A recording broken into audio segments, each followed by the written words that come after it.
my name is Larsen. In this video I want to talk about how you get started soloing over an odd meter. So we're going to take a look at a 5/4 groove.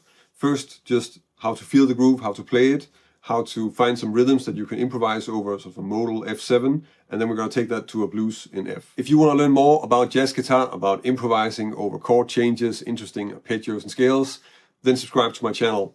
If you want to make sure not to miss anything, then click the little bell notification icon next to the subscribe button. The most common way to play in 5/4 is to split up the bar in two parts. One that's 3 beats long and one that's 2 beats long. So that would be something like this. 1, 2, 3, 4, 5, 2, 2, 3, 4, 5, 1, 2, 3, 4, 5, 1, 2, 3, 4, 5.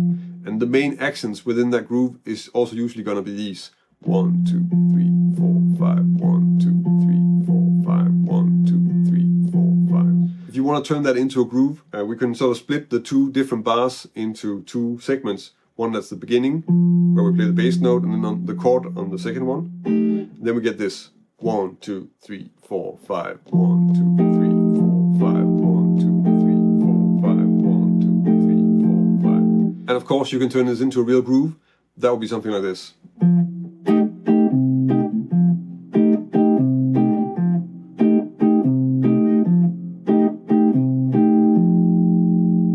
When I'm playing this groove, I of course try to feel where the 1 is. It could be a good idea just to count along or do something else where you kind of get an idea about, okay, here's where the beat is. So you have an exercise like 1, 2, 3, 4, 5, 1, 2, 3, 4, 5, 1, 2, 3, 4, 5.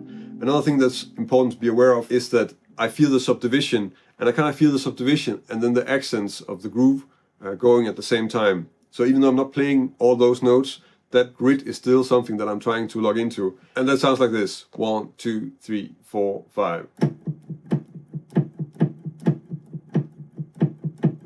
So in that way, I still have something to hang on to. You should probably be aware that the subdivisions that I'm playing here are even. So that means I'm not playing in swing, because the most famous song in 5 is probably Take 5, and that one is actually in swing.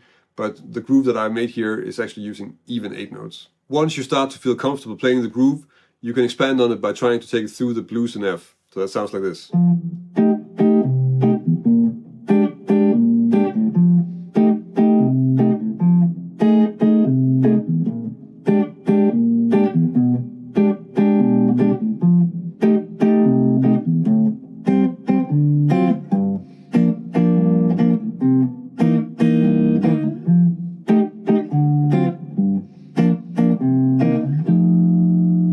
Once you feel comfortable playing this groove on a static F7 chord and you can take it through the blues without too much trouble, then you can start thinking about how to solo on top of the groove. So usually when we start working on a groove that we're not familiar with, like in this case, if you're not familiar with a 5/4 groove, then once you start soloing, you're going to be playing the lines that you hear and that you have in your fingers, and they are all in another meter.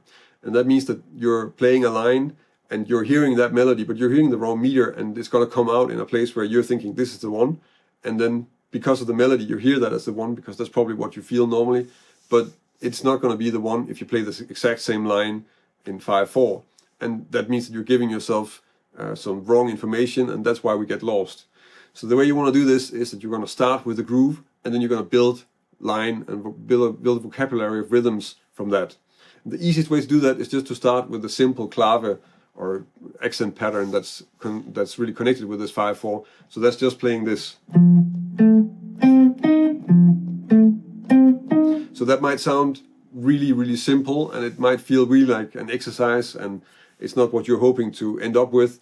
But in the essence, if you're playing on top of a groove that has these accents, then once you can really play those and that feels really easy, then it's also going to be easier to choose not to play them. So later, once you feel this really strongly, you can open it up a lot easier and you're not going to get lost. The idea is that we're going to start improvising on a static F7 chord, just using the basic clave like this. And once that starts to feel really comfortable and you can easily improvise some simple lines just using that rhythm, then since there are a lot of gaps in it, you can start filling it up with some more 8 notes.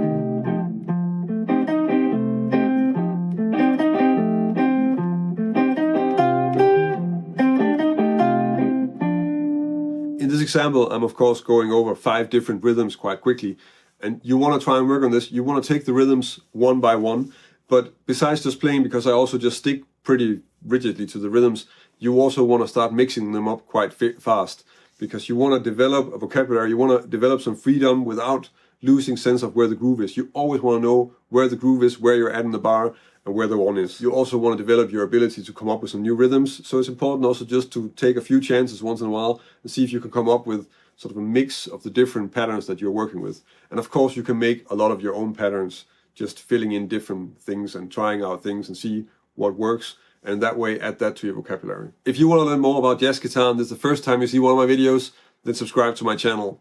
The videos that I publish here every week are on solid strategies and good methods for checking out interesting things about jazz guitar, and I've been doing this for quite some time, so there's already a lot of material on my channel. If you want to help me keep making all these videos, then check out my Patreon page. I'm very grateful for the support that I'm getting from my patrons, and that's what makes it possible for me to keep making videos every week. And if you join me over on the Patreon community, then I can also give you something in return for your support. That's about it for this week. Thank you for watching, and until next week.